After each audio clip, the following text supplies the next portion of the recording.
Welcome friends to another video, and this time around I'm going to talk about the house of Alexandre.J once again.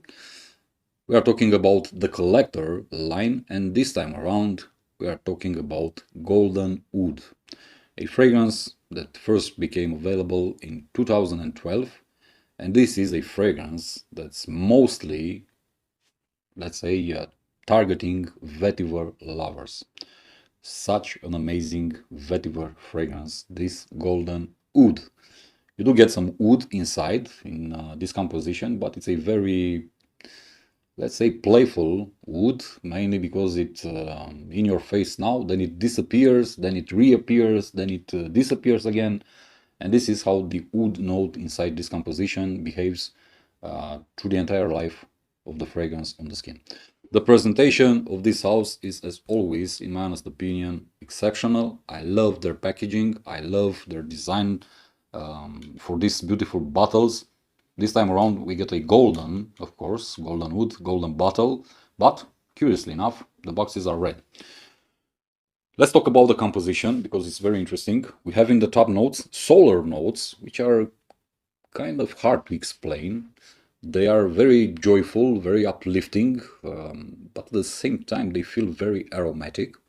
We have in the heart, of course, white wood, vetiver, patchouli, sandalwood and violet, and in the base we have oud, oak moss and musk. Quite an interesting composition. Let's start with the opening. As I said, in the opening, in the top notes, we have those curious, very interesting solar notes. They are very hard to describe, mainly because they are strange behaving, at least on my skin.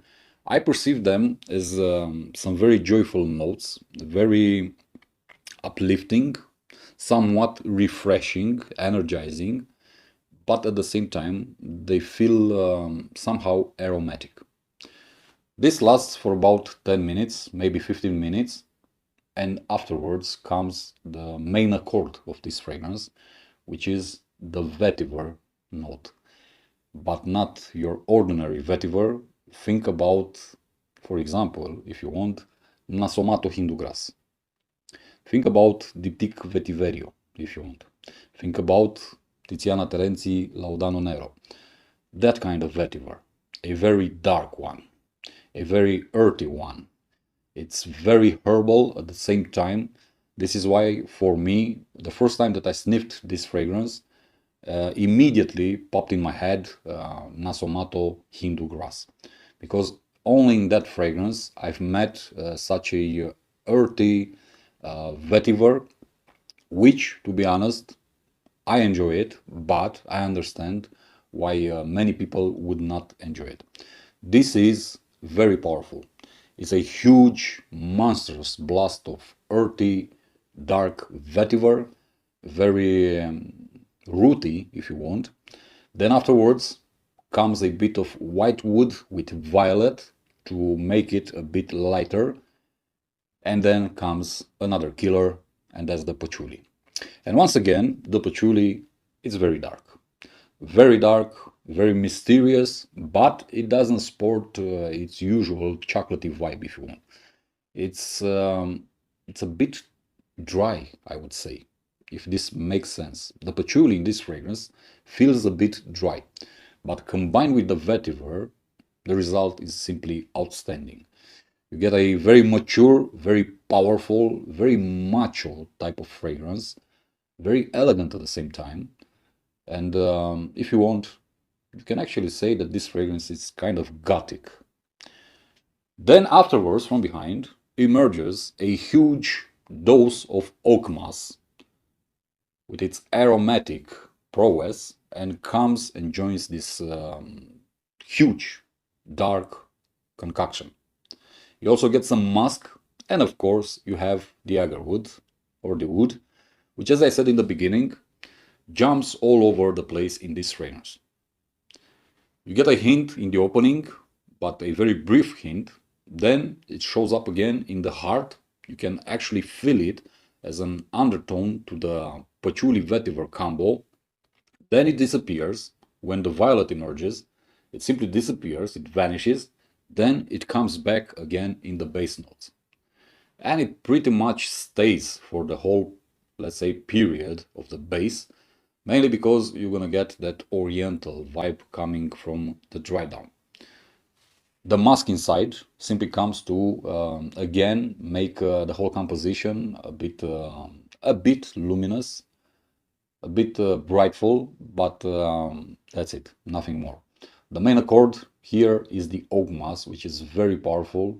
And it's very reminiscent of those macho type fragrances from the 70s and the 80s.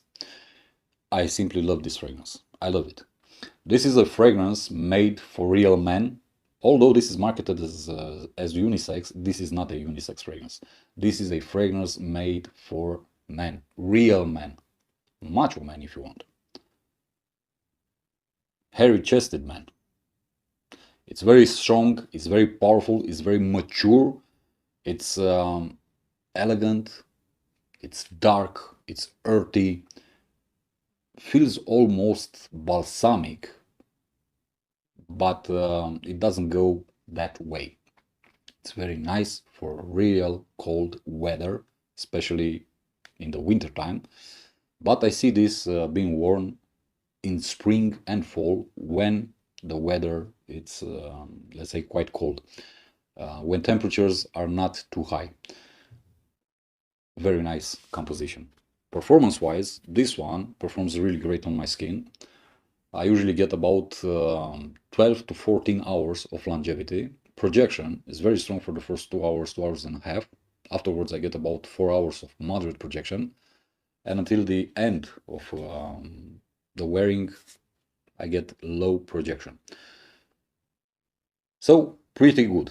But not, let's say, a monster projector, as you would expect for this type of composition.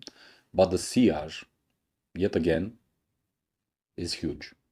It leaves a huge scent trail behind you, just like any other fragrance from this collection that I have, which is, if you want, a characteristic of this house.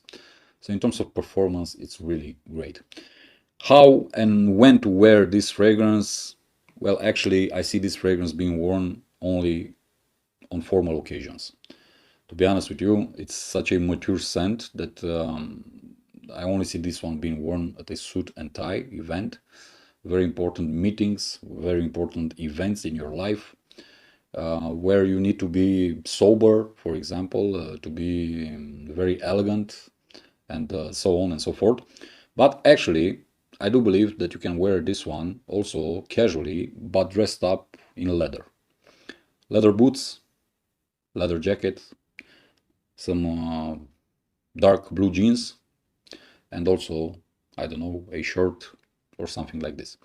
This is the only casual scenario that I can figure for wearing this fragrance. Other than this, just formal occasions. As I said, this is a mature type of scent. Therefore, I only recommend it for a mature audience with great experience, especially in vetivers. I do not see this being worn by younger crowds. Also, be very careful how and where you apply the fragrance. This is very powerful stuff. It's very cloying. Avoid, if possible, the area around your face, around your nose. And in my case, I only apply 2 sprays. That's all. Applying more than 2 sprays may and will induce you with some serious headaches. It happened to me, so be careful. Very potent stuff, but you need to love this type of fragrances, and especially you need to love vetiver and patchouli as a whole. Though in my honest opinion, this is a very good fragrance for those of us, those of you who love woody notes in their fragrances. This is a hymen to woody notes. Highly recommend it. If you have the possibility to try it out, go ahead and try it out. I don't know, buy a decant, buy an official sample, test it out on your skin, see how it smells on your skin, because it's very important. See how it performs on your skin, and only afterwards, based on your conclusions, you can decide to buy the full bottle or not.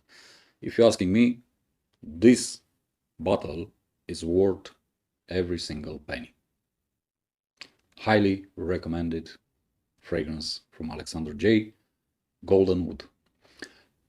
As always, thank you for watching.